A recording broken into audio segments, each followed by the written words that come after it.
Crescimento de alianças entre o Brasil e o continente africano está no foco hoje no Melhor e Mais Justo. Para seguir com esse debate, estão aqui comigo Celso Marcondes, diretor do Instituto Lula, Antônio Pinto Toninho, secretário de Promoção da Igualdade Racial da Prefeitura Municipal de São Paulo, e Suheila Kalil, professora de Política e Relações Internacionais da FESP São Paulo. O fluxo comercial do Brasil com países africanos, o Toninho estava nos contando, se multiplicou por 5 na última década, chegando a mais de 28 bilhões de dólares por ano. Especialistas afirmam que o Brasil entendeu de fato que a África é a última fronteira da economia global, onde veremos altas taxas de crescimento. Aliás, já estamos vendo, como disse o Celso, nesta década e nas próximas décadas. Então, quais são os interesses econômicos, políticos, culturais do Brasil no continente africano? Em que setores há maior potencial para ampliarmos nossas relações comerciais, culturais, etc. Suheila. Bom, então, para começar, eu acho que a gente tem que traçar um pouco o histórico disso, né, das relações entre o Brasil e a África como um todo. Algo que eu acho que pouca gente sabe é que assim que o Brasil se tornou independente, Luanda quis ser anexado pelo Brasil, né? Então, sair do domínio... Luanda queria ser anexada pelo ao Brasil, né? Então, é muito interessante. Isso mostra muito da aproximação que existe desde o século XIX. Luanda que está a 7 horas e meia de voo de São Paulo. Isso, exatamente. E as pessoas acham que está a 15 horas daqui, está a 7 horas e meia. É quase como ir a Manaus, São Paulo a Manaus de avião, é quase a mesma coisa. E tem voo direto. Então, a aproximação e mesmo, né, uma certa admiração dos países africanos em relação ao Brasil existe desde há muito tempo. Agora, com relação a essa aproximação e essa atuação sul-sul ideologizada que o Toninho trouxe para o debate, eu acho importantíssimo a gente falar sobre isso. Por quê?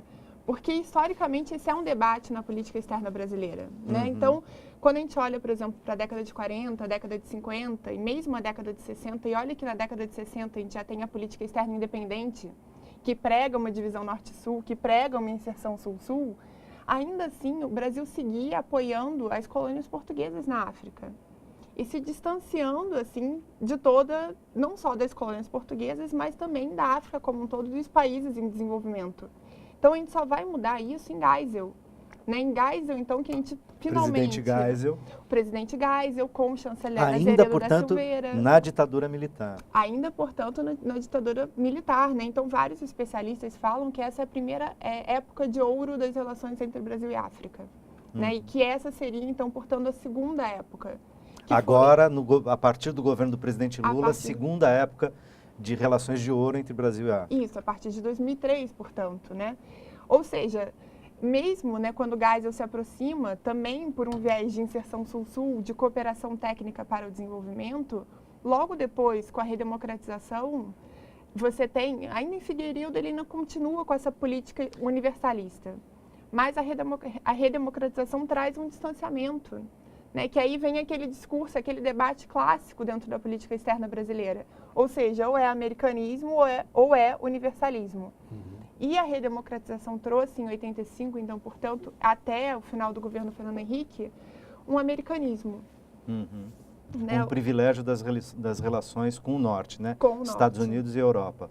E principalmente com os Estados Unidos. Mas, claro, uma preocupação muito grande de se aproximar desses países que, dentro desse discurso, são países que tenderiam a oferecer mais ao Brasil.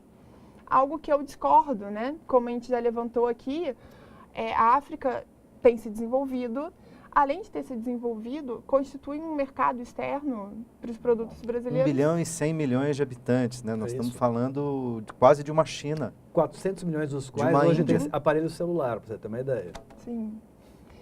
E a China enxergou isso muito antes da gente. Verdade. Né? A China está lá desde a década de 50. A gente começa uma aproximação com a África e aí com todas as raízes culturais, né? Ou seja, a gente teria muito mais elementos para pregar essa aproximação cultural do que os chineses têm. Com certeza.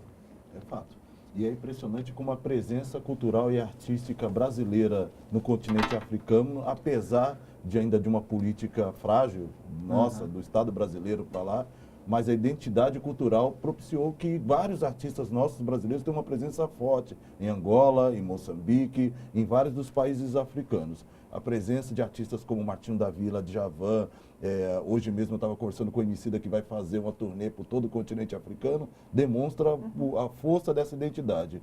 Eu ainda acho que, apesar disso, o inverso não acontece. O nosso desconhecimento dos artistas africanos, há uma imagem de que a cultura africana contemporânea ainda é primitiva, o que não condiz com a realidade, a exemplo dos outros exemplos que o Celso apontou. A cultura pop, a cultura contemporânea, a música contemporânea dos continentes africanos são bastante avançadas, bastante contemporâneas e com uma forte presença, por exemplo, maior na Europa do que no Brasil. Eu acho que essa é uma nova etapa a ser alcançada, quer dizer, visibilizar a manifestação cultural africana para além das outras manifestações que já estão aqui, a da americana, e ampliar esse intercâmbio, essa transversalidade, né? Porque isso é aprendizado, isso é troca, isso nos melhora e acho que isso seria extremamente importante. Celso, eu tenho aqui a informação de que o Instituto Lula, né, elegeu aí Angola, Etiópia, Malawi e Níger para iniciativas piloto de implantação das abordagens de combate à fome que o Brasil desenvolveu nos últimos anos. E aí é um acordo entre o Instituto Lula, a FAO e a União Africana para tentar, com a meta de erradicar a fome do continente até 2025.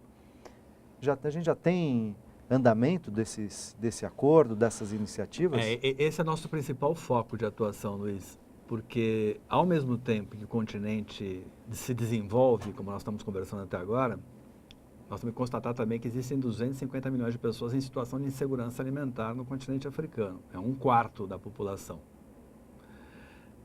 Hoje se calcula que tem 1 bilhão de pessoas no mundo, a Índia é o principal país que tem pessoas em situação de insegurança alimentar, então 1/4 deles estão no continente africano, né? E a luta contra a fome é uma luta que foi desenvolvida como central durante o governo Lula. Uhum. O primeiro discurso do presidente Lula, qual que é? Eu sonho com o dia que todo brasileiro possa ter 3 refeições por dia. Café da manhã, almoço e janta. Foi lançado imediatamente o programa Fome Zero. Uhum. O programa Fome Zero e os programas sociais brasileiros são a referência que poucos brasileiros têm noção nos países africanos. É muito grande, o Toninho sabe disso, o Toninho esteve no governo, é muito grande a quantidade de delegações de representantes de governos de países africanos que vêm ao Brasil para conhecer nossas políticas sociais. Eu costumo dizer que hoje o principal produto de exportação que o Brasil tem são as suas ações de programas sociais e as suas políticas públicas. Isso é o que nós temos de melhor para oferecer. As delegações de africanos que vêm para cá, de vários países africanos, compostas por ministros, por técnicos, por autoridades, eles vão direto no Ministério do Desenvolvimento Social e Combate à Fome. Eles querem saber como é que é essa história de Bolsa Família, como é que é a Minha Casa Minha Vida. Em Gana, hoje tem o My House, My Life. Querem saber como é que é o Gana, no país. Gana, no país. Né? Eles querem saber a Embrapa, como é que funciona. Nome, né? É o mesmo nome. É o mesmo nome. A Embrapa, durante o governo Lula, foi montado um escritório da Embrapa em Accra, em Gana, para irradiar todas as experiências, as técnicas de Embrapa para acelerar a produção de alimentos no Brasil, para levar para o continente africano. Uma coisa que vocês já devem saber, quer dizer, as chamadas savanas africanas são identificadas com o nosso cerrado. É a mesma composição geológica que existe. Então, a condição de plantar alimentos na África, na grande maioria do território africano, são totais, na região abaixo do Saara, né? E hoje a gente vive com uma situação extremamente triste. Só 6% dos alimentos consumidos no continente africano são produzidos no continente. E olha a tragédia. Antes da colonização, vamos voltar no tempo, como é que viviam as comunidades africanas? Elas viviam, 1.500, 2.000 comunidades africanas que existiam espalhadas por o que hoje é o continente africano, elas viviam da caça, da pesca, da plantação. E a devastação propiciada pela entrada colonial dos países europeus foi acabando paulatinamente com essa situação, levando o quadro atual em que você tem terras que são plenamente agriculturáveis, que podem produzir alimentos não sendo sem produção. Então, essa é a maior colaboração que o Brasil pode dar. A experiência e, ao mesmo tempo, uma enorme oportunidade de negócios para o Brasil. Claro, porque né? você citou esses países, são os países selecionados por um acordo que o Instituto Lula fez com a União Africana e com a FAO. A União Africana é a instituição que reúne 54 dos 55 países africanos. Tem uma estrutura formal em Addis Abeba, na Etiópia, reúne cada 6 meses, tem permanentemente técnicos e autoridades locais trabalhando lá e que tem o objetivo de integrar o continente. Porque o desenvolvimento do continente africano depende da integração desses países e não da divisão. E o Instituto Lula formalizou há 2 anos já um acordo com a FAO, que é liderada por um brasileiro, né, o Zé Graziano, que foi um dos precursores do Fome Zero no Brasil, foi companheiro do Toninho no Ministério, e junto com a União Africana, para desenvolver políticas para combater a fome, para erradicar a fome no continente até 2025. Aí é uma combinação de incentivo à agricultura, de acesso a técnicas produtivas que possam produzir alimentos dentro do próprio continente, com a implementação de políticas públicas e programas sociais. Porque é aquela história, você tem que dar o peixe ou tem que ensinar a pescar? Eu diria que tem que fazer as duas coisas ao mesmo tempo. Porque se você ficar ensinando a pessoa a pescar e não dar o peixe porque ela está morrendo de fome, ela não vai ter tempo de aprender a pescar. E essa é a situação do continente. Essa situação estava verificada no Brasil de uma parcela grande da população do continente. Que precisa de ajuda imediata do governo. Se o governo não desenvolve políticas públicas para socorrer essas pessoas de imediato, essas pessoas morrem. Então, combater a fome é a missão principal do continente africano e é onde o Brasil mais pode ajudar. E aí porque desenvolver expertise e tecnologia social importante para isso no mundo. Soheila, eu queria te perguntar o seguinte, quer dizer, nós estamos falando de coisas que me parecem absolutamente centrais, fundamentais, não só em relação ao próprio continente africano, mas também em termos de intercâmbio, interação, negócios, desenvolvimento para o próprio país, para o Brasil. Sim, né? claro. Por que isso é tão pouco noticiado pela mídia brasileira, pela grande mídia brasileira?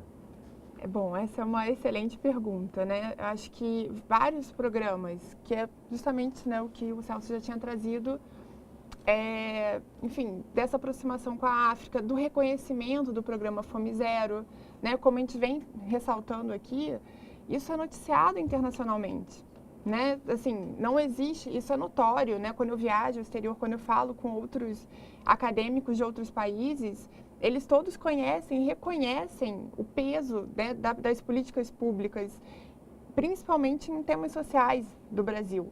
Isso tem sido bastante debatido no exterior e bastante divulgado, né? A França, por exemplo, é um país em que muito se fala, não é à toa que, né, o presidente Lula ele recebeu lá o prêmio, né, na Sciences Po, né, o notório saber. Então, bom, é uma excelente honoris pergunta. causa, não é? Honoris causa, Honoris causa, doutor honoris causa. Exatamente. Obrigada. Sciences Po, Faculdade de Ciência Política em Paris. Em Paris, né, que é a principal referência, né, que forma grande parte dos presidentes franceses, inclusive. Enfim, então, o Brasil tem um reconhecimento internacional sobre isso, principalmente nas áreas de saúde, né, educação e em parte agrária, né? Não é à toa que a Embrapa, a gente tem o programa, por exemplo, Pro Savana, a gente tem inúmeros programas. Nós temos uma das maiores agriculturas, mesmo sem entrar no mérito aqui da nossa questão do agronegócio, das fronteiras agrícolas e da agricultura familiar, isso dá outro programa, naturalmente, mas nós temos uma das maiores agriculturas e uma das maiores produções agrícolas do mundo, né? Em termos de alimento, a maior delas, certo, Toninho? Certo. E outra contribuição importante que eu acho que o Brasil fez para o continente africano no período mais recente foi colaborar para a construção da primeira fábrica de medicamentos em Moçambique, especial de medicamentos para uma doença que tem fragilizado muito o continente africano, que é a AIDS. Acho que essa é uma especialidade do Brasil. O Brasil tem apesar das nossas ainda dificuldades. O Brasil tem uma das melhores políticas públicas, o SUS ainda é uma das melhores políticas públicas de saúde e o Brasil é um dos poucos países do mundo que oferece medicamento e tratamento gratuito para AIDS. O SUS tem 25 anos, é um programa muito novo, jovem, mas é o maior sistema programa público universal de saúde do mundo. E nós temos muito para assinar para o continente africano. Não tem nenhum país com mais de 70, 80 milhões de habitantes que tem um verdade. sistema universal, só o Brasil. Né? Só o Brasil. Sim. E nós temos muito a ensinar para o continente africano, trocar também. Eu acho que essa é uma contribuição extremamente importante que nós devolvemos. Eu quero sempre dizer isso, devolvemos. É importante lembrar, como disse o Celso, nós retiramos 4 milhões de cérebros do continente africano.